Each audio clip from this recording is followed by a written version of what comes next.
Un telo cerato per proteggere la carcassa dell'ultraleggero che potrebbe dare delle risposte importanti agli inquirenti sulla tragedia di ieri sera. Sopra un cartello che indica che il terrazzo dove si è schiantato è sotto sequestro.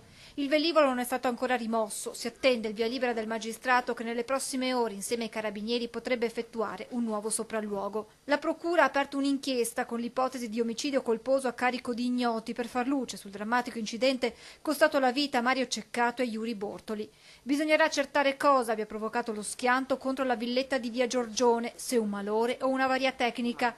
Secondo una prima ipotesi, Ceccato, con una grande esperienza di volo alle spalle, potrebbe essersi accorto che qualcosa non andava e potrebbe aver cercato uno spazio aperto su cui atterrare. Ma si tratta al momento solo di supposizioni che andranno chiarite, come si dovrà chiarire chi stesse pilotando in quel momento. In tal senso gli investigatori fanno sapere che sarà necessario verificare se l'ultraleggero fosse dotato di doppi comandi.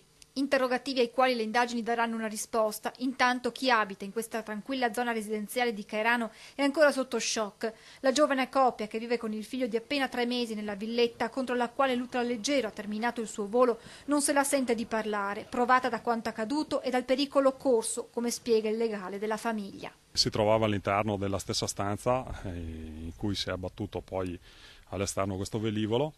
Non siamo in grado di rilasciare dichiarazioni più approfondite perché siamo chiaramente ancora all'inizio e stiamo prendendo contezza di quelli che sono anche i danni all'immobile e basta. Questo è quello che possiamo rilasciare come dichiarazione ad adesso. Gli ulteriori sviluppi probabilmente a giorni anche a seguito delle perizie che eseguiranno i tecnici.